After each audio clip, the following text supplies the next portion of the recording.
Hello and welcome to the Ice Guys. This is the show that takes you into the world of the National Hockey League. Every game, every day, from a betting perspective.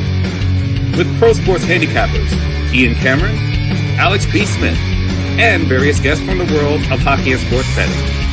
And now, here's your host, Ian Cameron.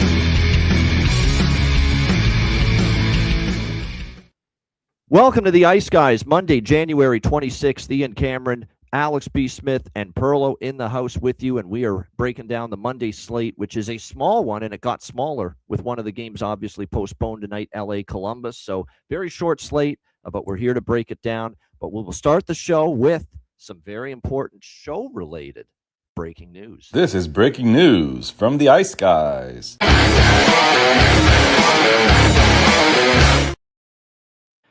It is our first of two Patreon-exclusive NHL live betcasts tonight at 7 o'clock p.m. Eastern Time. Yes, indeed. We have two Patreon-exclusive live betcasts this week. Shorter betcasts. We will not be on for the entire night with these two that we're having this week, but we will be on starting at 7 o'clock p.m. Eastern Time tonight, where we have three games, all starting simultaneously. Utah, Tampa Bay, New York Islanders, Philadelphia, and Boston, New York Rangers. So we will be on the air with you tonight at 7 o'clock p.m. Eastern for our Patreon members only. So with that in mind, if you want to be part of this betcast tonight, make sure you get on board. There you see it on screen as always, just $10 per month. Patreon.com/IceGuys. And again, Patreon exclusive live betcast tonight. We're excited about it, and we're having another one later this week, and just as we did with this one, we will announce it the day of the betcast right here on the show. So tonight, 7 o'clock p.m. Eastern Time, a live betcast, $10 per month, patreon.com/IceGuys. We hope you can join us for it. You're right, it's not the most glamorous card. There's some issues when Utah Tampa Bay is the most glamorous game of the early card, and it is. That's a good game, actually. Utah's on a heater right now, playing really good hockey, and we know Tampa Bay's been one of the best teams of late in the NHL. But we'll get into Islanders Flyers. I actually like that game from a betting standpoint, and we'll get into obviously the Bruins and Rangers too as well in the early slate. We will be on until the early games are over. We'll be on from 7 p.m. Eastern until the last of the three early games conclude. And then we will sign off. There'll be shorter betcasts, these Patreon ones that we do exclusively, but we'll give you 3 good hours on a short slate. We have another short slate lined up later this week for the second betcast. And Alex, it's still going to be a lot of fun, and we hope our Patreon members are able to join us for it. Absolutely. It's going to be a blast of a time, and it's perfect that Perlo is joining us, because once we're done, you guys can just funnel right on over to Perlo's channel and watch him get ready for the Tuesday card. So it kind of all works in symmetry. You'll be all here with us, but Perlo will probably be taking everybody through the late hours on tonight. Am I right, Perlo? Oh, yeah. Wonderful. Yeah, we'll be on tonight. It's as soon as whenever it's over. So, yeah, go to Rico and Perlo's House of Exotic Jaime's NHL Picks Frolic. Go look at it, subscribe up there. You can just go to my Twitter. You can find it there, Perlo's NHL POW for the game. So it's going to be a long and fun night. The good thing was, you said not a great card, but you know what? I think this could be a really good live betting card. Yeah. This for I agree. Yeah. So no doubt, I think it could be.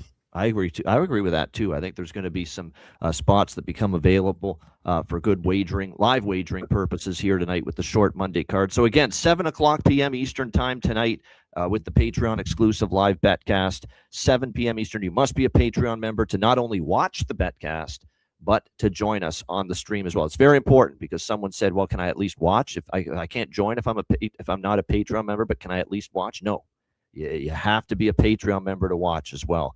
The betcast tonight as well. So again, just $10 per month. Again, patreon.com/IceGuys. All right, let's look back on Sunday in the NHL. Well, coming off just a combined insane Saturday, 21-5 it was, with sides and totals for Alex and I combined with Saturday. Naturally, the dip had to happen, right? And Sunday was kind of a hit or miss kind of day from a betting perspective overall.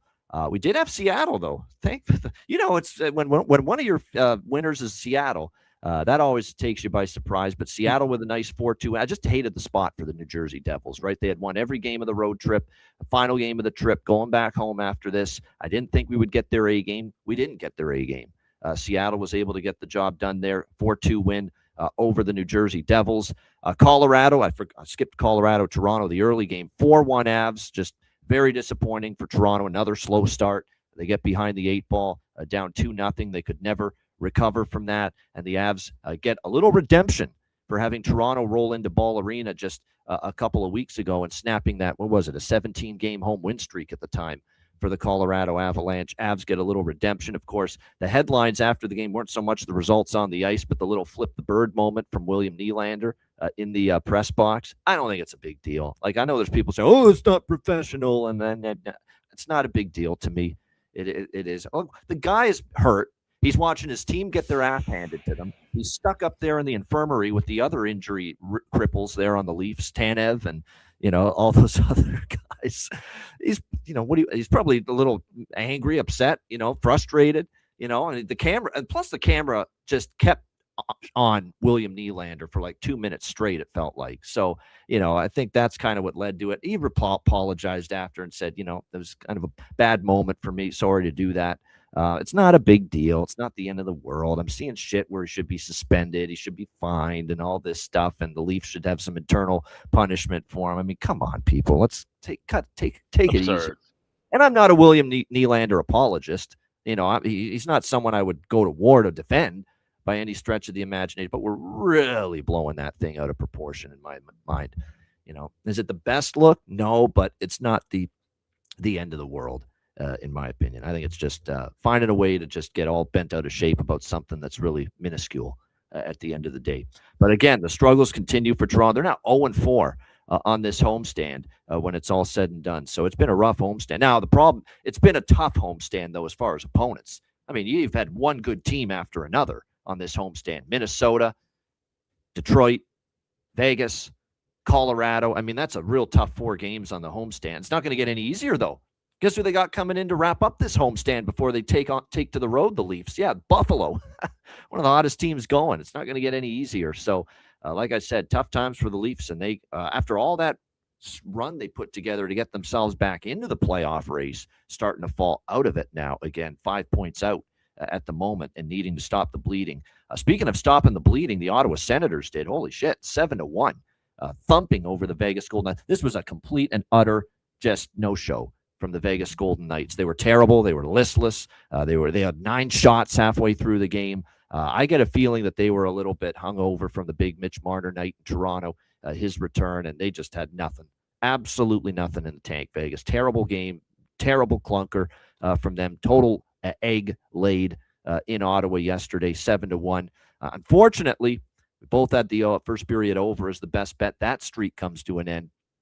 12 straight first period overs when it's all said and done, and 7-1 for Ottawa there in that game. They turn it into I did have the full game over for half a unit compared to the 1 unit on the first period over, so I'm at least glad the full game over got there with the Vegas-Ottawa game, mostly thanks to Ottawa. But yeah, just a complete and utter debacle for the Vegas Golden Knights. Just a terrible effort. There's really no effort from them last night in that game. That's how bad they were. And they end up losing 7-1 to Ottawa. Pittsburgh hangs on to beat Vancouver 3-2. I mean, this Penguins team, they're second in their division right now. They're only trailing Carolina in the Metro. It's crazy what the Penguins are doing. And we thought they were going to be awful. They're going to be trading away at the deadline. And now here they are playing great. And Rich H mentioned this, and a great point that he raised in our group chat, saying Ben Kindle, Coquitlam, BC native, and he ended up scoring twice with family and friends in attendance. If I had known that, I would have been much more bullish on Ben Kindle goal prop yesterday. But yeah, he had family and friends in attendance. He gets 2 goals for the Penguins in that 3-2 win, and the losses continue to pile up for the Vancouver Canucks. You know, Skinner, who was in net yesterday. Stuart Skinner is 7-1 with like a 1.8 goals against and .930 save percentage in his last 8 starts. He's been great. He's been absolutely tremendous for Pittsburgh here last 8 games. So incredible job by him lately, and Pittsburgh as a team, incredible job. Florida, what a road trip for the Florida Panthers, man. terrific road trip for them. We talked about how big this road trip was. We had it circled, Winnipeg. And then, of course, they played, I'm trying to think Winnipeg, who did they play after that? I'm forgetting it. Chicago last night, but Minnesota. There we go. Minnesota, of course, on Saturday. Yeah, Minnesota as a big road trip. Winnipeg, Minnesota, Chicago, and they went 3-0 on that road trip. Very impressive. Now Florida right back in the mix again for a wild card spot and a 5-1 victory over the Chicago Blackhawks last night. God, my brain's frozen here for some reason. Probably because it was Florida. But nevertheless, as far as this game goes, very disappointing. I agree with what Alex told me. Very disappointing from Chicago. You had the schedule in your favor. It was a back-to-back situation, and you just did not make the most of it. And you end up losing, obviously, 5-1 in that game to the Florida Panthers. Like I said, it was just a disheartening effort considering you had a Florida team, third road game in 4. They probably got in late from Minnesota, too, because that was a 9 Eastern, 8 Central start Saturday in Minnesota. So you probably got into Chicago even later. And for Chicago to just let that game just totally get away from them with a horrible third period, just not good. But give Florida credit. Great road trip for them. How about Tobias Bjornfoot? Holy mackerel, 2-goal game for him for the Florida Panthers, getting a great opportunity with some of the injuries, and he certainly had a great game for Florida there with that 5-1 victory in that one. And Anaheim, probably the player of the day in the NHL has to be our guy, Seneca. Yeah, I had to put some extra gusto into that today, singing that little jingle from Seneca Casino, of course, in Western New York. But Beckett, Seneca, have a game, kid. My goodness, hat trick, game-winning goal in overtime to get that hat trick, and a great comeback from Anaheim. I was worried about Anaheim because they were down 2-0. They looked dopey. This was a spot that I was a little leery of with Anaheim, but I still bet the Ducks because I said this is a cheap price and Calgary is terrible. Well, Calgary reverted back into their usual self there down the stretch, and Anaheim roars back, ends up tying it 3-3. 2 goals from Seneca. Kreider tied it 3-3, about 7 minutes left in the third, and then Seneca, Jackson Lacombe, nice assist on the goal to Seneca on the game winner, and a 4-3 overtime win for the Anaheim Ducks. Not to mention on his second goal, Granlund had a hell of a pass to him on that second goal for him in that game as well, and a great moment during the interview on Sportsnet. Gets the old shaving cream pie in the face from Lukáš Dostal. And you should have seen the devilish, shit-eating grin on Dostal standing behind Seneca just as he was about to deliver that pie in the face. Like he knew what he was about to do, and he was relishing every moment of it. So that was hilarious. And he couldn't even continue the interview because the sting of the cream in his face was just so bad. Couldn't even finish the interview, but funny moment there for sure. And great night for Anaheim. And that's now what for them? Remember that? What a streaky bunch, right? They had a losing streak, and now here's Anaheim. That's a thing of the past. And they now are on a 7-game win streak. Put to the test tonight, though. Tough spot, tough back-to-back. Edmonton got right the Saturday against Washington. That's a good game. Anaheim, Edmonton. We'll see how it plays out for the Ducks and if they can make it 8 in a row. But well done, Beckett Seneca. A hell of a night for the kid, getting the hat trick and leading the Ducks to yet another 7th consecutive win. Alex, your thoughts on Sunday? We can start with that game because that's a fantastic game last night and leads into a fantastic setup tonight. You got the Ducks, like I said, on a 7-game win streak, now 1 point behind Edmonton, 3 points behind Vegas for the lead in the Pacific after, like I said, kind of looking like they were, maybe this is a team that was, kind of blew their steam a little bit early on in the year, but now they're playing loose. They're having fun, as you're seeing with, like you said, seeing moments like that. That's good for a team with like Anaheim because that's a young team that could really be caught up in the fact of saying, hey, here we are finally in a playoff race for the first time in ages as a franchise. And for most of us as a group, our first go around of playing this type of high level hockey. But to see them having fun and goofing around like that at the end of a great game for Beckett Seneca and Dostal, that's good to see. That you want to see that lightheartedness. That's the kind of energy that keeps you flowing during the dog days in the season. So good win, great comeback win for them, and good to see them having fun. Some things that weren't so fun. Ottawa, first period, overstreak coming to an end, and it pissed me off. I'm watching this game late in the first. It's 1-0.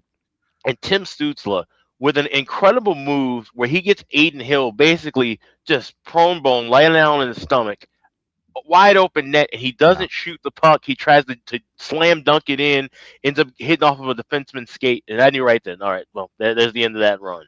But certainly did not see what was going to happen over the next 40 minutes after that. Just an absolute explosion of offense by Ottawa, a team that certainly needs it. You could tell they were emptying their frustration out over the last kind of couple of weeks in that game.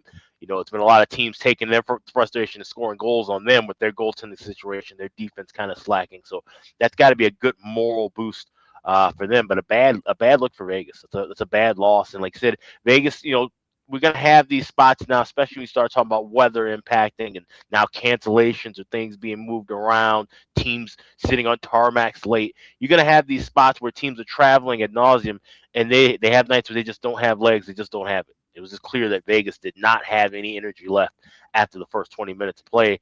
Ottawa kind of took it to them. You can say the same thing with Toronto. Now, Toronto, the spot where it's a little less forgivable being at home with an early start where you play more early games than your opponent, Colorado. But like I said, it was just all abs, all Brock Nelson right out of the gate, and Toronto never had their footing. And like I said, everybody who's getting all bent out of shape about William Nylander giving the finger, it's like, most people, if they had a camera pointed on them ad nauseum 3, 4, 5 times in a row, it's okay. He's sitting there watching the game. What do you expect him to do? It's not great he did it, but I mean, if you see the context of it, they got the camera on him for like a minute straight. That's what I'm saying, right? And he's watching his team get their ass kicked, and he's up there, can't play. And he probably wants to play, and I think forgive him. I cut him some slack. I cut him slack too. Yeah, anybody call for his suspension's insane. That's a bunch of nonsense here and there. No, it's crap. It's crap. Fine. Yeah, and watch him come back first game off of his injury and end up having a great night too. It wouldn't shock me one bit. And then he can give you a finger for something else. So, looking at that, then the Hawks game was just a shit show. Yeah, I mean, they were hanging around. The Nylander thing. It's not that big of a deal to me, but anyway, yeah. Hawks are hanging around, playing well. Got the very important goal late in that second period from Tyler Bertuzzi. Seemed like they could have some momentum and energy going into the locker room, tied 1-1. And it's just like they had, they were worried about their dinner plans or the weather or whatever the fuck.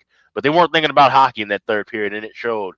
And like I said, Tobias Bornfoot, a guy who is usually known for his cardio and his defense, getting a couple of goals, first time scoring in 138 games, I believe I saw that. And then he ends up scoring not 1 but 2 goals. That's a bad loss for the Hawks. And like you said, this is not a playoff team.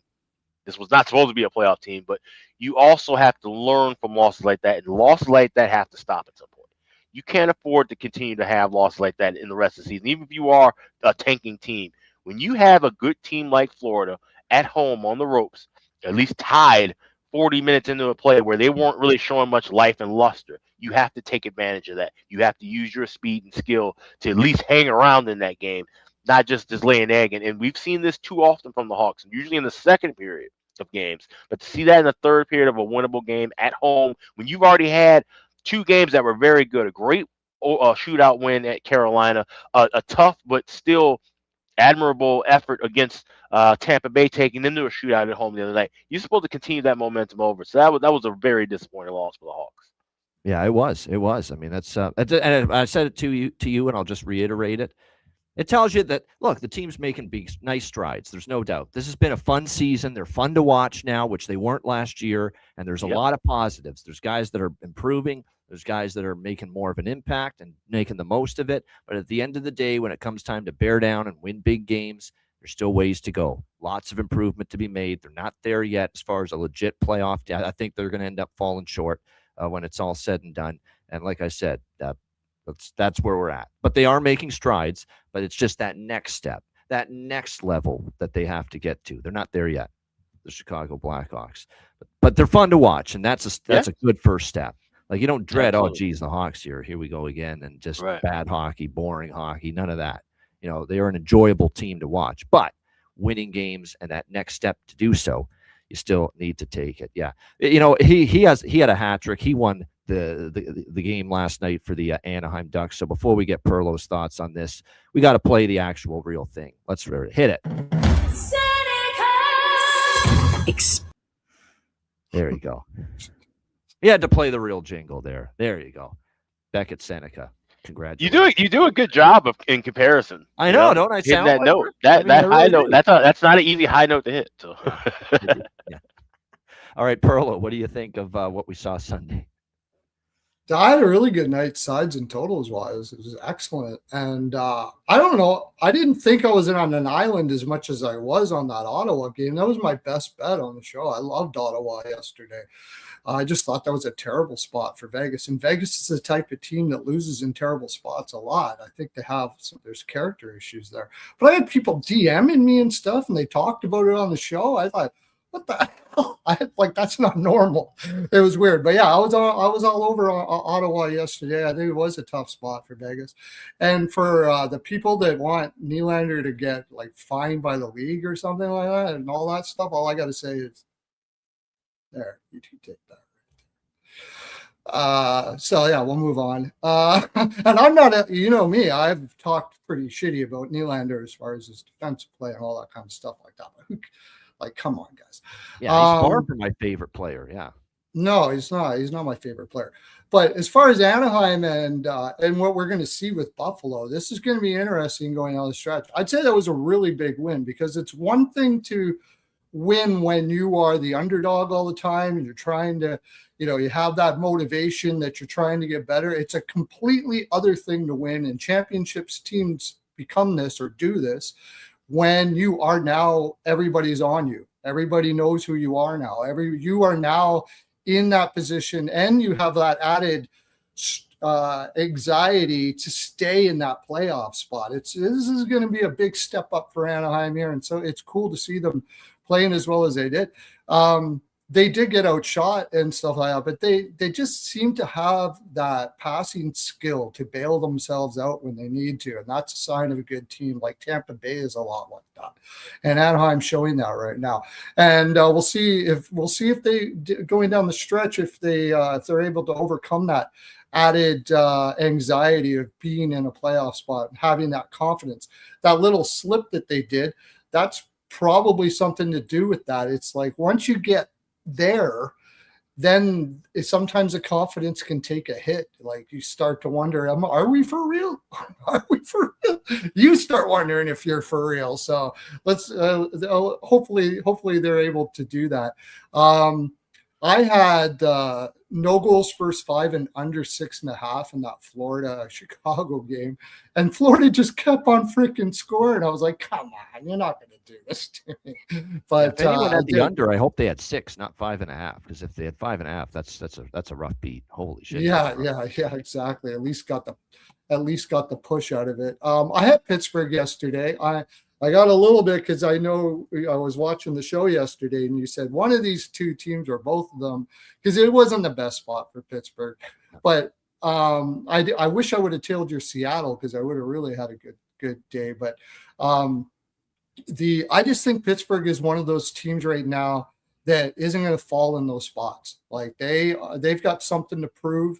They were told all year that you're going to be the worst team in the league and all of that kind of stuff like that. And this team is playing as a team that has something to prove.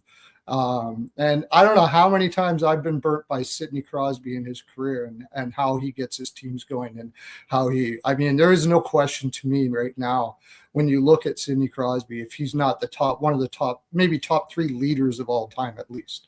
He's an incredible leader.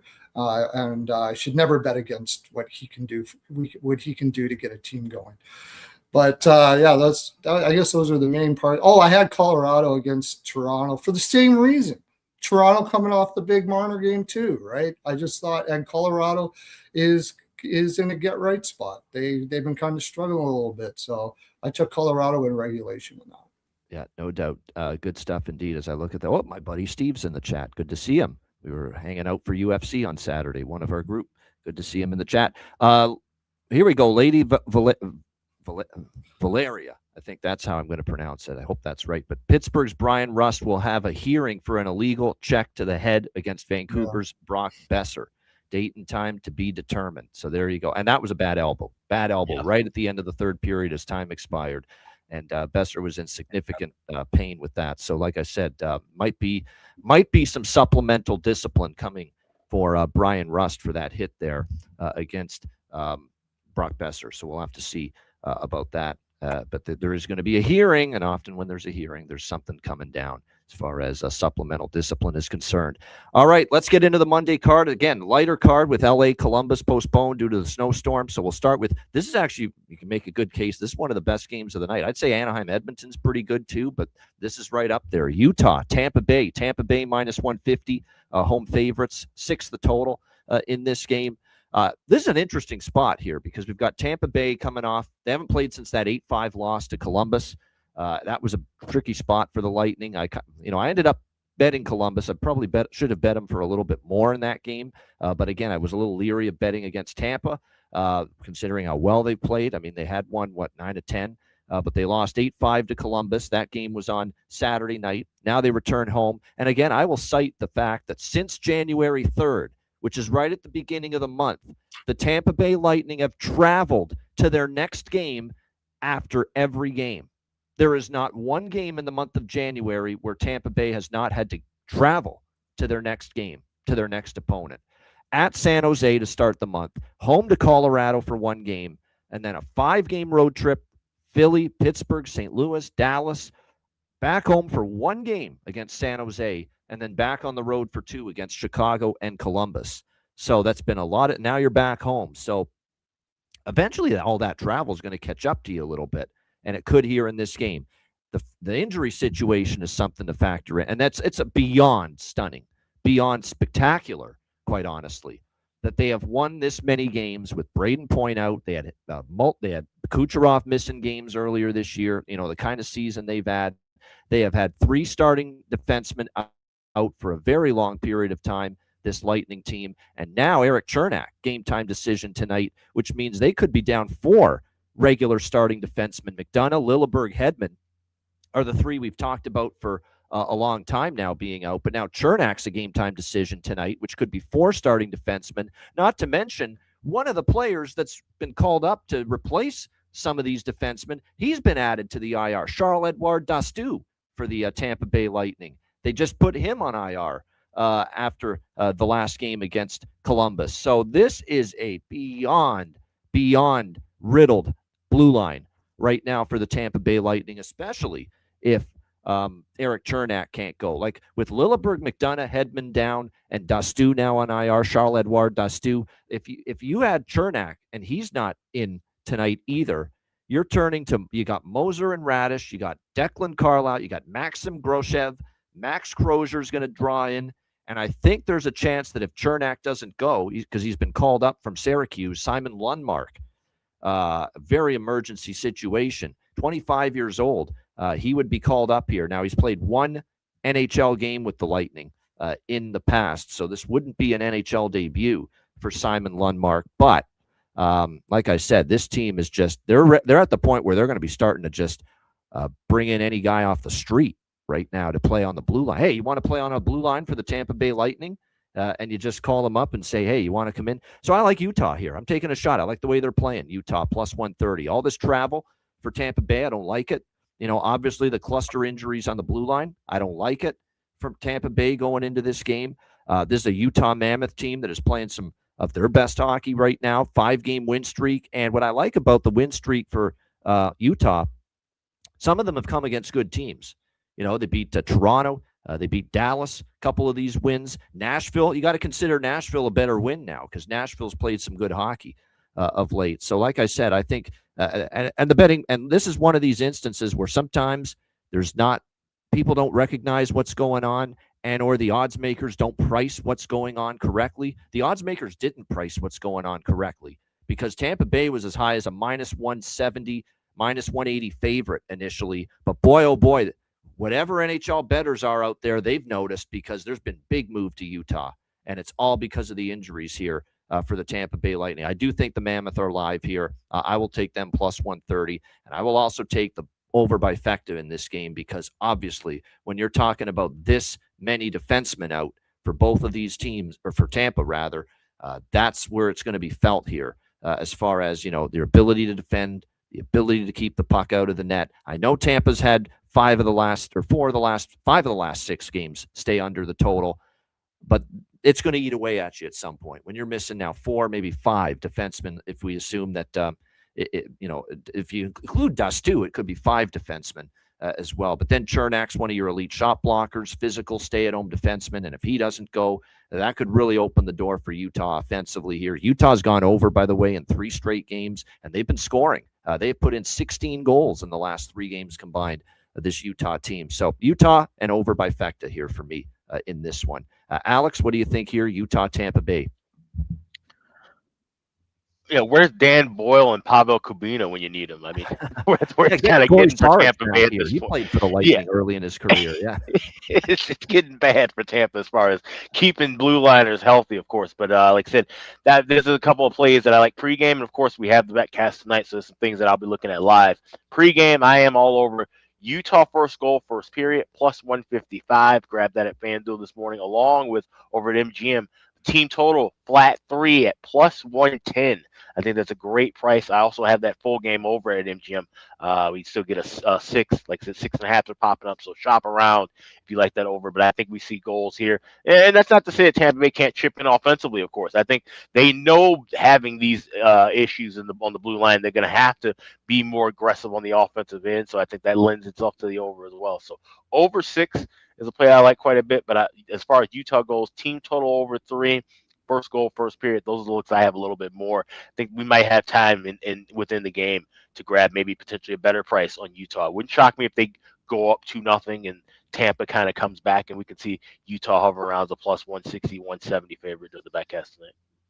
Oh, geez. And I didn't even mention Gage Gonsalves. He's a game-time decision. He may not go. He's under the weather. He's got an illness. So there's another one that may not suit up here for the Tampa Bay Lightning here tonight in this game. I do expect Vasilevsky and Vejmelka, although I don't think we've got confirmations yet on either one.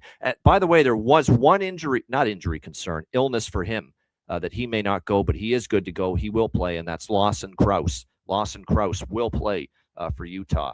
He was under the weather, but he will be good to go and will be in the lineup. And from all indications, he will be where he's been lately with Schmaltz and Keller on that top line, which means I think that's good value once again to look at Lawson Krause for a goal prop. And one I'll throw out there for Tampa Bay, Dominic James. He might be centering the second line tonight for the Tampa Bay Lightning with some of these injuries, so keep an eye on that. There's probably value toward his props. Perlo, what do you think here? Mammoth Lightning. Now, I got the Mammoth last night at plus 143. I liked it last night before I even knew who was going to be in the lineup. It's just a tough scheduling spot for Tampa. Utah's been playing. It's a value play. So I took it. I like that team total over 3 at plus 110. I actually didn't have that written down here, but I'm going to take that. And I do like the over because I agree. I think Tampa Bay is going to probably want to outscore Utah here. I don't think they're going to try to play all that defensive. It's probably going to be very back and forth. So I like the over quite a bit. And just a little side note here. Normally we don't take him on the road, but he missed his final. Of course, I make it my best bet. Hadn't had anything missed for 19 straight or whatever, and he misses. Sergachev overshots, but I'm actually going to take him on the road here, playing against his old team. I think he'll get 2 shots here after missing last time. So that's my prop for this game. But yeah, I like the over quite a bit, and I do like Utah. There's a lot of Utah goal props I like. Carcone's one, and I'm taking 3 different Utah players that have had goals in back-to-back, 2 straight games. Lawson Krause is one, Clayton Keller's another, and JJ Paterka is another for the Utah Mammoth. He has scored in back-to-back games as well for Utah coming into tonight. All right, Islanders, Flyers. We've got Philly minus 120 home favorites, 6 the total in this game. Someone's saying Yamamoto for Utah. Let me see where he's at in the line. He's down on the 4th line as of now, so I'm not as in love with that as you are, but RSD 695. But like I said, he's capable, but down in the lineup, I like the other ones I mentioned a little bit more. This game, we saw it Saturday, was a brutal spot. I wish I had been more bullish on Buffalo Saturday than I was. But nevertheless, they put the boots to the Islanders 5-0. I can't express enough how bad a spot it was for the Islanders on Saturday. 7-game road trip. We already saw them flop in that spot against St. Louis earlier in the season, coming home from a very long road trip of that similar length. And we saw it again Saturday against Buffalo, where they had a terrible first game there back home, 5-0. But then they had the bad the game got away from them. Buffalo opened it up in the third. Patrick Waugh gets pissed at his top line for not back checking, not playing hard defensively, and benched them for pretty much the entire third period, and specifically mentioned and singled out Matthew Barzal. But he was not happy with any of those guys on that line for the New York Islanders. So obviously wants better from them going into this game here tonight against the Philadelphia Flyers. It is worth noting, too, that we've got an illness for Holmstrom, Simon Holmstrom for the Islanders. So he's a game-time decision for this game. But certainly, that Barzal and Duclair line, he was not happy with them at all for their lack of attention to detail defensively in that game. So we'll see how he fares or how they fare here tonight against the Philadelphia Flyers. But as bad a spot as the Islanders were in Saturday, now they're in a bounce-back spot. Their coach just read them the riot act. They're off a horrible loss, and now they get Philly on a difficult spot, coming back from the 3-game West Coast swing, Vegas, Utah, Colorado, riding high because they won 2 of those 3 games against Vegas and Colorado. And now they come back home after that, where they've actually lost 3 of their last 4 as a home favorite, the Philadelphia Flyers. So I think it's a nice spot for the Islanders. My one concern is Philly's kind of owned them recently. That does concern me a little bit about the Flyers in this game, or the Islanders rather, is that Philly's beaten them 3 straight times. They've struggled with Philadelphia. They've struggled with the Flyers, but I'm looking past that. I think they bring it tonight. It's not a great Flyers spot home off the West Coast swing. So give me Islanders first goal, first period. Jump on this Philadelphia team. I think they will. So Islanders first goal, first period at plus money at FanDuel. It's a good bet, good situational bet. Give me Islanders first period money line, full game money line as well, plus 100. But I have to bet the draw too. I'm not convinced this goes to overtime, but when you see the history we've seen between these two teams, 3 straight games have gone past regulation. You have to, at the very least, sprinkle on the draw. So that is what I'm doing here in this game. Over series history between them, but I'm not betting an over in a game like this after a game where Patrick Waugh says, play defense. He's basically screaming at his top players to do that. And so I'm not convinced this is a good over spot, even though the recent history says there's been goals between these two teams. I expect the Islanders to be much more diligent, at the defensive end of the ice. And, of course, another thing that has me on the Islanders here is it is a goalie advantage. Sorokin's been great, and we know Ersson's been hit or miss, very inconsistent. I don't fully trust him. And it is still Sam Ersson in net with Dan Vladar still on the IR. So we've got the Islanders in 3 different ways here. First goal, first period money line, full game money line, and I'm also on the draw. Alex, Islanders, Flyers. Yeah, we got some of the similar looks with that. I like that first goal, first period look with the Isles. So definitely should expect some heat and some fire, especially when Waugh got in their asses a little bit. Also liking that draw as well, plus 316. I feel like we can, once again, liking the draw. We have a betcast night. We can wait for maybe a better price in game to grab with Islanders. Like I said, I don't think the Flyers are just going to go away. I don't see this being a 4-0, 4-1 kind of an Islanders game, even with, like I said, the better goalie being on the outside. I think the Flyers will have some punch, so I think we have time to grab even better price than just even money within the contest. Like I said, not really looking at that total. Do have a couple of players circled right now for a bargain bin in this contest, but I haven't fired on either one of them just yet, so I'll let you guys know what I have closer as we're talking about that later on. We have some real bad off a win numbers lately for Philadelphia too. They are just 2-8 in their last 10 games after a win, and obviously they're coming off the win against Colorado on Friday night, 7-3. So they have not been good stringing wins together lately. Rick Tockett's club. What do you think here, Perlo? New York Islanders, Philadelphia Flyers. Yeah, not only just coming off the road trip, it's an island game. They're back on the road right after this, too. Like, this is really, really bad spot. So you're saying this is like Florida, San Jose, like from recently, the Bobrovsky-Nedeljkovic goalie scrap game. That was the exact same spot for Florida then that it is for Philly tonight. Yeah, it's tough. This is a tough spot. The only thing you could take for the Islanders is they do have the Rangers back-to-back after this, maybe a little bit. Yeah, but I don't know if that's the look ahead that it normally would be because they suck so bad, right? Yeah, that's about all I can get. Really, I like the Islanders. Shitty Rangers team. I don't buy that.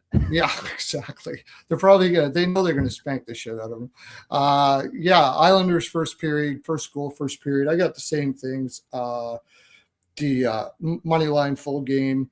And I had Vladar over saves. Oddly enough, Arison at 22.5 is actually not that bad. I think the Island, I still think he could get that many saves. The Islanders have been throwing a lot of rubber out there.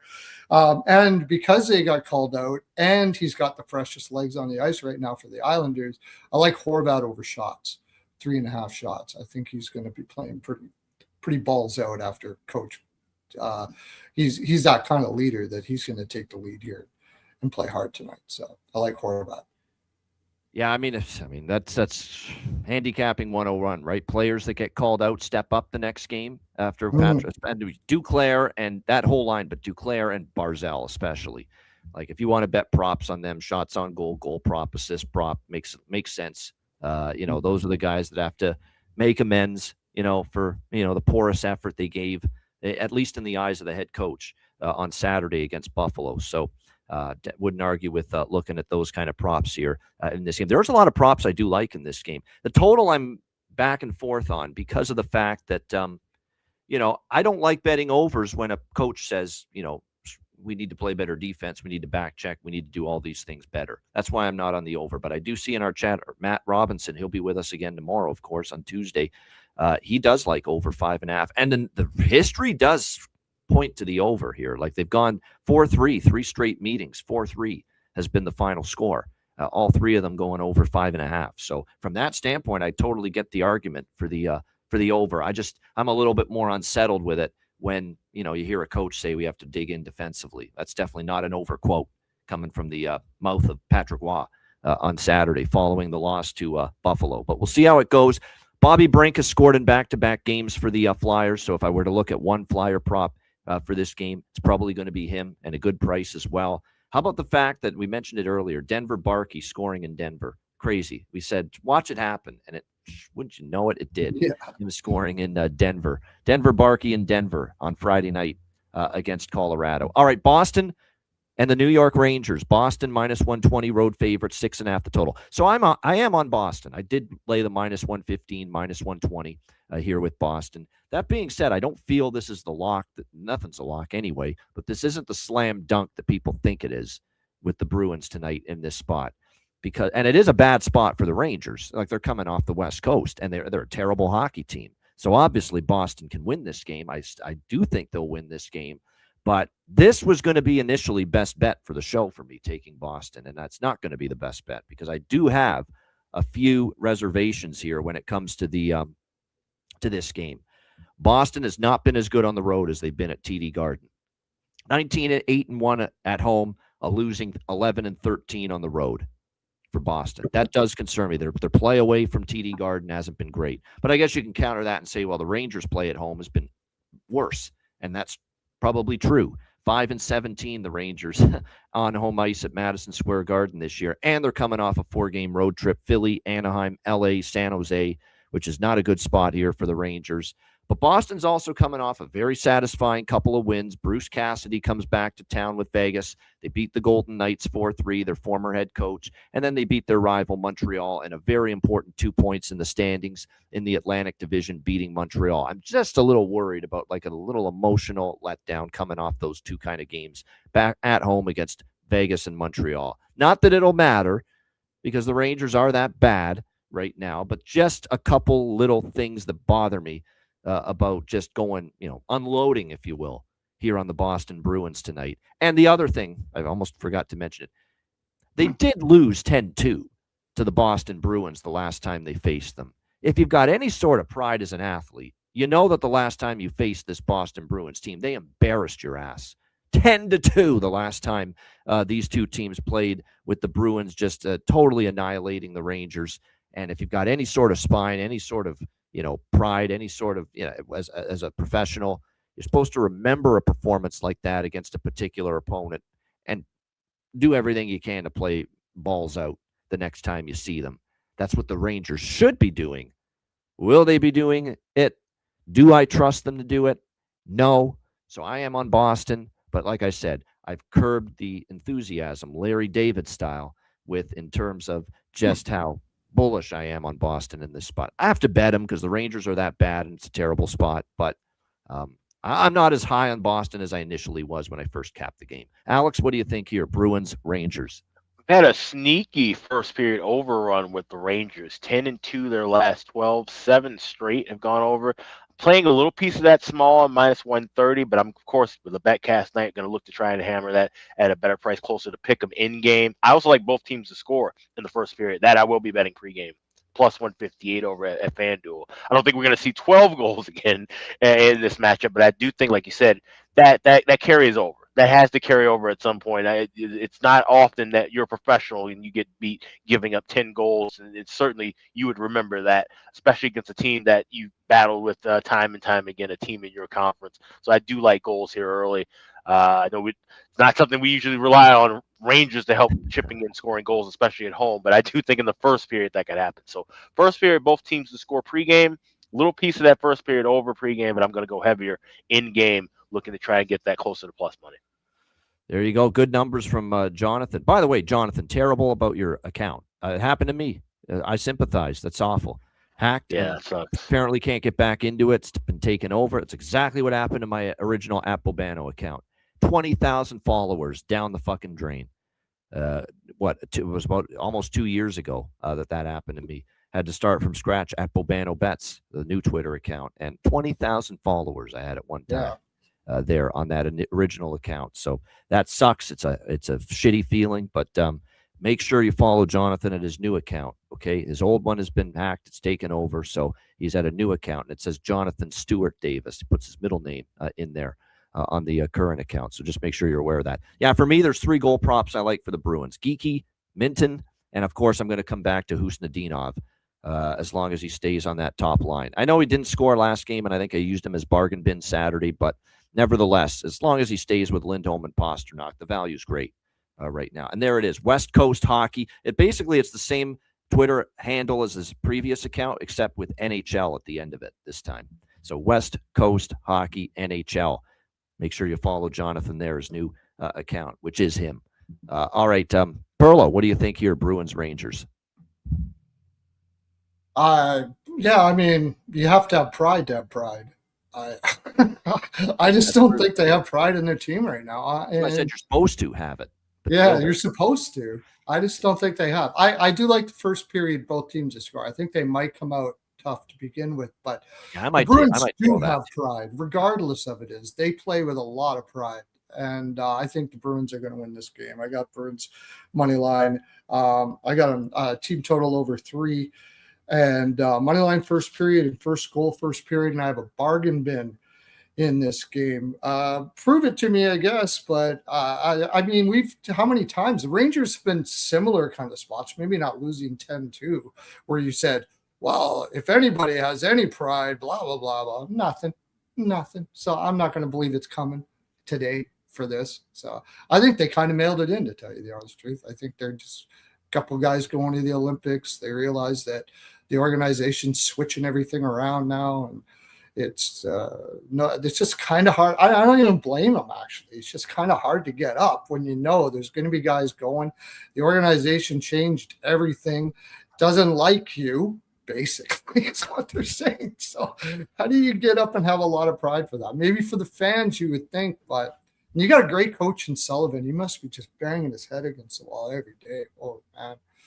But, yeah, I got the Bruins. I still have the Bruins. At that price, I mean, I think the Rangers could be a bottom 4 team right now. So I think you're getting a pretty good price for the Bruins here. So give me the Bruins. Yeah, I'm looking at it. Basically, he got injured against Utah in that home game, Shesterkin. So it's been 8 full games without him. And only twice have they given up less than 4 goals. And they've given up. So basically, they've given up 3+ goals, the Bruins. 3+ goals in every game since the Shesterkin injury. So to Jonathan's point about the Bruin team total, which I think he said is a flat 3, which is good to bet the flat 3 because they haven't given up fewer than 3, the New York Rangers, during this time. But there have been a couple games where they've given up exactly 3. So it's not totally a given they'll get to 4, but, odds are pretty good. So there's an over 3 at like minus 140 or so at Bet Rivers. So keep that in mind. And it's Korpisalo. Is it Korpisalo in net? I didn't even double check the goalies here. Oh, it is. Yes, Korpisalo for the. Oh, shoot. He's confirmed. Yeah. He has been good of late. Yes, Yeah. no question. He's been. This is the best stretch I've seen him play in a while for the Bruins. No doubt, he's been strong.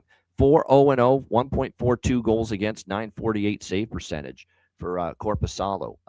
But I am going to take the both teams to score in the first period over, because I just realized too. Reminder looking at the Chris Otto charts, 7 straight first period overs now for the New York Rangers, 10-2 to the first period over in their last 12. So we've got another streaking first period over team, one of many. Even Ottawa, we're going to take Ottawa again. Bumper Stumpers game the next time Ottawa plays. We're not out till we lose 2 with that run. Even though it came to an end, it's still 13-1 for Ottawa to the first period over in their last 4. Seattle, the same thing. We'll take another shot with that. The next Seattle game, we're not out till we lose 2 with that. And like I said, Rangers 10-2 to the first period over, and 7 straight entering tonight. Yeah, just make a quick note about that with Ottawa. Yeah, that the pace of that game dictates that we still run forward with that trend. Yeah. When we look at these trends, like I said, this Rangers trend has been kind of a sleepy one, and it's one that I know I haven't been writing on. I haven't been betting a lot of Rangers first period overs at all this year, considering how their offense has sputtered at times. But yeah, the Ottawa definitely one where I wouldn't be discouraged by 1 or even 2 losses, honestly, in that run with the way that they've played their pace early in games. Yeah, Terry Ray reminded me of something I didn't write down. That Arvidsson over 2.5 shots is also on my card. He's going over like crazy. Yeah, no doubt. All right, good stuff. As far as there's one more thing. Here's another thing to factor in about, be careful with just jumping off the train after 1 loss with the first period over for Ottawa. Second, the game still went over for the full game. Let's remember that. So the goals came after. You're right. There were a bunch of chances. Stützle had a brilliant chance to get that second goal in the first period, missed it. And let's also factor in the day and the time of the game yesterday. Sunday, 5 p.m. Eastern, where Sunday unders have been the dominant theme for a large part of the season. So now the next Ottawa game is going to be back to a night game, and obviously, tomorrow on a Tuesday. And so maybe a better chance there, obviously, for that first period over to get back in the win column, but we will explore that tomorrow. All right, let's get to the last game for this Monday slate. Anaheim Ducks, Edmonton Oilers. It's on Monday. It's only on Prime. It's your Anaheim. It's your Amazon Prime. I almost said Anaheim Prime. Amazon Prime Monday night hockey game. It is Edmonton minus 260 home favorites. Total here sitting at 6.5 in this game. I'm going to take Anaheim live. It's a betcast night, so I'm not doing it now because I don't love the price enough right now. But I will. I'm not touching any of these. Like it probably is a high scoring game just because you're going to get for Anaheim Ville Husso tonight. Almost assured. I know it's not confirmed, but bank on Ville Husso starting tonight with Lukas Dostal getting the start last night against Calgary. So Ville Husso should get the nod here in net for the Anaheim Ducks in this game. There's a stat I didn't know. Terry Ray Vega, that's a hell of a stat. That's worth highlighting. 10-0 over at home versus opponents coming in on a back-to-back. Wow. How about that? Wow.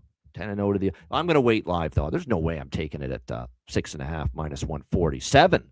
I mean, there's some 7s out there with this total. So with the betcast tonight, and remember, we're only on for the entirety of the early games. We will be on for the first period, maybe even into the second period of this game. Right. So we'll be on early. We'll be able to get, the live first period full game overs live on the betcast for our Patreon members tonight if it starts off slow. So that's going to be my approach here, is just a first period over and a full game over live in game. And I'm also going to wait to get Anaheim to score in the first period at a better price, because I think that's what we're going to see.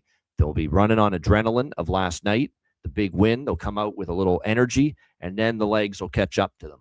Second period, third period later in that game. But I like Anaheim to get on the board here in the first period. I think Edmonton's other than the St. Louis game, Edmonton's given up a goal to the opponent in the first period every other game on this homestand so far. So I think Anaheim can get a goal in the opening period. And plus, we're getting to the point now with Edmonton. They're not there yet, but they're not at that minus 300 favorite price to trigger the system. But they're close, at minus 270, and close enough that I think Anaheim can find the back of the net in the first 20 minutes. So right now, the Anaheim first period goal, is minus one. It's as low as minus 150 right now. I'll wait just a little bit in the first period of this game tonight and see if I can get a better price on that during tonight's betcast. Alex, what do you think here, Anaheim, Edmonton? Yeah, the only things I like pregame here, I do like the draw. I think that's a hell of a price, plus 380. I don't because we're getting obviously an inflated draw number when you have a heavy favorite like Edmonton. I think Anaheim can hang around this game. Like I said, I think they understand this is an important game. You're chasing Edmonton in the standings.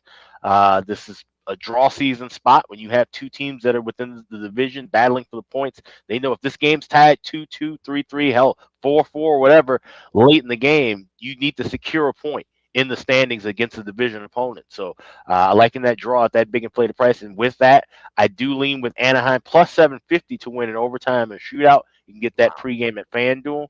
Usually don't see that. Usually see plus 500, plus 550. But once again, with an inflated favorite, you're now getting plus 750 on that pregame. So Ducks to win in overtime or shootout pregame along with the draw. And then we can add anything else. Like I said, first 20, 30 minutes of contest that we'll be watching in the betcast tonight. Let's keep in mind, too, how impressive this Anaheim 7-game win streak is on the heels of the 9-game losing streak when you consider and you factor in no Mason McTavish for a couple of games here, no Troy Terry for pretty much most of, if not all these games during the win streak, and same with Leo Carlsson. Like, you have been missing some important pieces here with Anaheim during this win streak, and you're still motoring along and finding ways to win games right now. Speaks to Joel Quenneville, man. Coach Q still got that fastball. Still got that fastball when it comes to NHL head coaching. What do you think here in this one, Perlo, Anaheim, Edmonton? Well, pregame, this was actually at a 6 at minus 120 in the middle of the night last night when we were doing the show. It's all the way up Total? to freaking. Oh, my God. Yeah, unbelievable. You can thank Dre for finding that. So I got that. But I can't really make that a best bet or anything. That must have been a sportsbook error because consensus line with the total was never, ever at any point over 6 minus 120. That must have been just an error. It must have been. Yeah, he found it. But like I said, I can't bet that because nobody's going to be able to play it. But in order to get around that, the over, what I would do is bet the over in each period, especially the second. Took it at a 2 last night. It's down to minus 135 now. But both of these teams are crazy good second period scoring teams. So I like the 2 in the second period in this game. As far as the first period, somebody mentioned in the chat, the Oilers have been scoring like a lot in the first period. Like you can go the over 1.5 team total. It would be, I think it's like plus 165. I don't mind it. And I got the Ducks. I like the Ducks to keep rolling here. I don't think they actually really killed themselves against Calgary. Yes, they played well, but I mean, it wasn't a tough game. It was they kind of compacted their system a little bit. They played a possession game, got some shots when they could. When they found their spots, they scored, but they didn't grind it out with Calgary at all. And I think this is the reason why they want to get up for this one. I think the Ducks will be up for this one. So I took them. I took the Ducks. I look at Edmonton too. Like, I think they've had 4 back-to-back. The last 4 games have been off of back-to-backs, and they're 2-2 on that. The other team was on back-to-backs, and they're 2-2 on those. So I think New Jersey was one of them. You lost to New Jersey on a back-to-back. So you're telling me you can't play this heavy, motivated Anaheim team that's kind of on a roll right now? Yeah, give me the Quackers, man. I'll throw that on 220. That's like they're way over. The Oilers are getting too. It's a very, very tricky spot for Anaheim, and it won't have Dostal. That bothers me a little bit, but I am still tempted. I am at this price. I'm very tempted still at plus 220.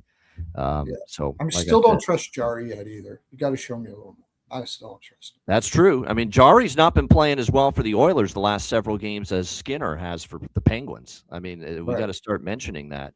Skinner's outperforming Jari here these last few games. Maybe that's an indictment on the Oiler blue line. Maybe more so than the goaltender. That's something to keep in mind. But as far as props go for this game, I'm always leery of backing someone off a hat trick night. So this might not be the ideal spot to take Seneca props tonight. We'll see. But Kreider scored in back-to-back games. Granlund, is certainly someone to consider because he's up there on the top line with Killorn's been noticeable lately. There's a few for Anaheim. For Edmonton, I would say Draisaitl with Podkolzin and Kapanen. Obviously, the Nuge, McDavid, and Hyman. I'm going to go back to the well with Mr. Savoy. Every game he's getting chances. We got robbed of Matt Savoy the last game. He absolutely had a ton of chances to score for Edmonton against Washington. But he had looks, and he's getting those opportunities. So I'm still going to go back to the well with Matt Savoy here for the Edmonton Oilers here in this particular game tonight against the Anaheim Ducks. Shout out to everyone in the chat. Hit the like button. We appreciate it very much. It's a big night for our Patreon members, and I'm going to put it up on the screen now. Missed it earlier. There it is. The Ice Guys, Patreon exclusive, NHL Live Betcast tonight, 7 o'clock p.m. Eastern Time. We will be on for about 3 hours for the entirety of the early games, and of course, we'll be on for probably the first period and into the second period of the Anaheim-Edmonton game, which starts a little bit later as well. So make sure you join us. Patreon exclusive NHL Live Betcast, the only place to watch it and be part of the stream tonight on camera is as a Patreon member. So get on board, just $10 per month, patreon.com/iceguys. Oh, I got to mention this. We have a celebrity fan in our midst, Hannibal Buress. He's a commented comedian, of course, from Chicago, where Alex is. He commented on one of the YouTube videos of our show a week or so ago. He just signed up on Patreon too. I think it's him, unless someone's taken over. No, it's him. I actually talked with him last night on Instagram. He follows us on Twitter as well. So shout out Hannibal Buress. That guy is hilarious. Yes, he Hannibal is. Buress. I have watched pretty much everything he's ever done. I'm a huge stand-up comedian guy. Yep. That guy is absolutely hilarious. A lot of specials he's done. He's been on some of the roasts too. I know. Yeah. Oh, he loves the bet too. So it's wonderful. There you go. Yeah, shout out to him. Well, hopefully, we're pointing him in the right direction. That's what we're here for. But shout out to him. And shout out to all our Patreon members. We appreciate your membership as well. Patreon.com/iceguys, just $10 per month. And again, be there for the Betcast tonight. We're very excited about it. So make sure you get on board. Your membership goes a long way to supporting the show and keeping it rolling long term. So make sure you check it out. Just $10 per month. Be there for the Betcast tonight. And we have another one later this week, too. But be there tonight. Patreon.com/iceguys. Also, check out the Ice Guys store at iceguys.myspreadshop.com. We've got caps, we've got hoodies, we've got mugs. One of the hats is sold out, but other than that, we've got just about everything with a whole bunch of different designs and looks. And it's a great time to grab some merch. It's cold as hell everywhere. There's snow everywhere. It's a good time to get a hoodie, get a jacket. We've got all that available right now over at the Ice Guys store. That's, again, iceguys.myspreadshop.com. There you go. Good stuff. Oh, he does some betting content here. I did not know that. So there you go. So, yeah, he's definitely obviously into it. So, yeah, great stuff. And wizardsportspicks.com. Check it out there. Premium picks, long-term subscriptions, get on board. #1 in NFL and NHL on the website. So check it out there, wizardsportspicks.com. All right, bargain bin special of the night, best bets, coming up right after we hear from our great Ice Guy sponsors.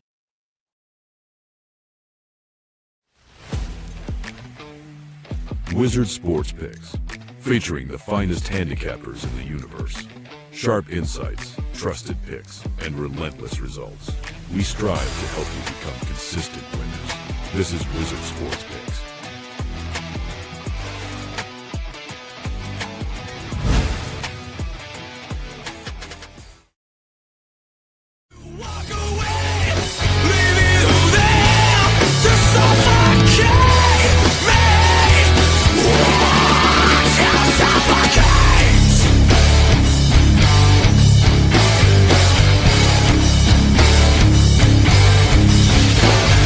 Please for yourself with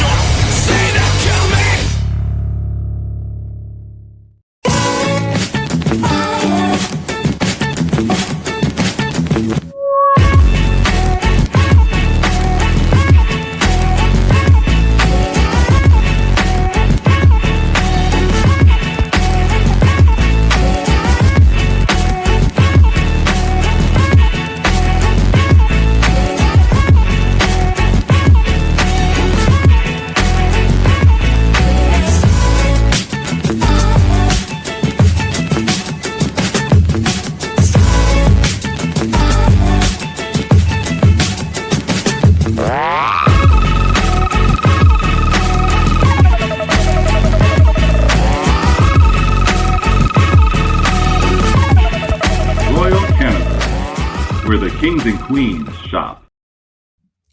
Thanks to all our sponsors, including Royal Cannabis. Check them out, royalcannabisshop.com, 20% off with promo code Ice Guys. Yeah, that's why we play it every Monday, because people like it, that version of the ad. And every Betcast, every Monday and every Betcast day, we play that on the show. So I know everyone enjoys it. All right, I know everyone enjoys this bargain bin special of the night every day. So look, a couple nights where it's been dry, but still it's been a very, very good season. Very good last month as well. And there are a few that I like on this card here tonight for bargain bin special. Alex, we'll start with you. Bargain bin special of the night. Yeah, I got two of them for tonight. First, we will go to that Utah-Tampa game, and I know Perlo's all been all over Miguel Sergachev as far as shots goes. I think actually one of them gets in the back of the net tonight against his old team. Anytime goal score for him, plus 750 over at DraftKings. I saw 7-1 floating around at FanDuel as well. So Miguel Sergachev, anytime goal score, plus 750, bargain bin special number one. Number two comes from that Isles-Flyers game. Go over to another Russian. We're going with Maxim Shabanov. Moving up to that top line from the third line all the way up to the first line. You can get him at FanDuel anytime goal score plus 440. So Sergachev, anytime goal score plus 750. Shabanov, anytime goal score plus 440. Those are my two for Monday night. Yeah, that's a good one with Shabanov moving up to the top line. There's definitely some great value there on that. Burlow, bargain bin special. Yeah, I'll go to the Boston Rangers game. I think you could see some penalties in that game. And if we do, Boston's got a pretty good power play and the Rangers don't. And Morgan Geekie has 5 power play points in his last 5 games. So Morgan Geekie for a power play point at plus 330. And I'm going to go to the Islanders game as well, but I'm going to go with the fresh leg not captain, but leader, one of the leaders in that team, with Horvat for over 1.5 points at plus 350. Good stuff there. Bargain bin special of the night for me. Like I said, there's some good choices, real good opportunities here on this board from a bargain bin standpoint. And I am going to go with 2 here for tonight for the bargain bin special as well. The first one is going to be Lawson Krause, Utah Mammoth. Like the spot on the top line. Also like the fact that he is plus 425, great price considering the spot that he is at in the lineup. So Lawson Krause for the Utah Mammoth plus 425. And my other bargain bin special, I like the Islanders in this game, but I like the price with someone that scored in back-to-back games. And boy, has he been threatening most times he's been on the ice for Philly. And that's Bobby Brink, double B squared, Bobby Brink for Philadelphia, plus 350 at DraftKings. So there you go. 2 bargain bin specials. Lawson Krause, Utah, plus 425.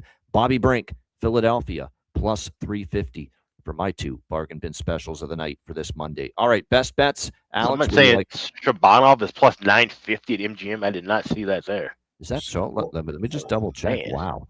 Well, that's definitely not Maxim Shabanov. I'm even seeing 600 at a couple spots, but wow. Okay. Yeah, 900. Boy, oh boy. Please shop around for the best price bill. I would grab a piece of 950 as well. I grabbed 440 at FanDuel, but I'll be adding some 950 on it and making that official too. I'm going to take it 100%. That's plus 950 at MGM. All right, best bet, Alex, for Monday. What do you got? All right, well, we'll go with that game. Isles and Philly. I do like the Islanders to get off hot. Like I said, Patrick Roy. Not a guy that you want to make mad often, and certainly that team pissed him off a little bit. So I like them to get on the board first. First goal of first period, plus 140 for the Isles. That's my Monday best bet. All right, Perlo, best bet. We're on the same thing. I just had the Islanders money line in that game for my I don't really have a prop that I love them. Oh yes, I do. I'll take Arvidsson over 2.5 shots and Islanders money line is my 2. I always give you one prop. So Arvidsson over 2.5 shots and Islanders money line. Islanders money line, same for me. New York Islanders plus 105. I like this spot, really do. I think after Patrick Waugh called them out, I think the top players respond.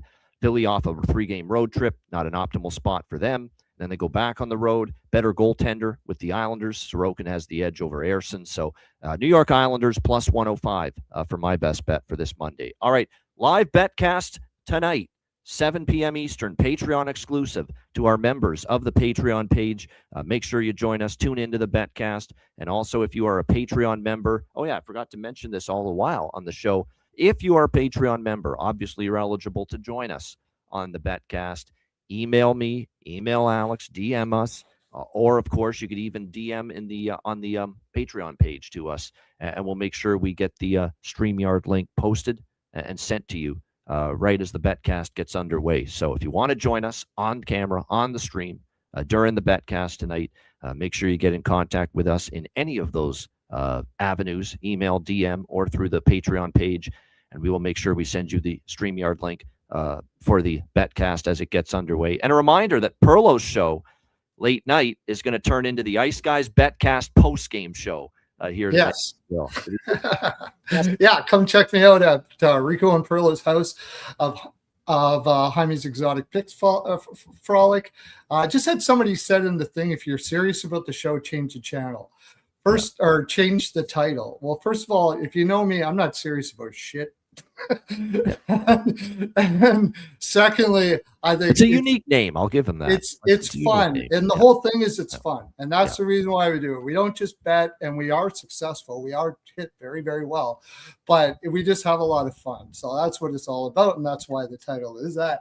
So yeah, come check us out after the show.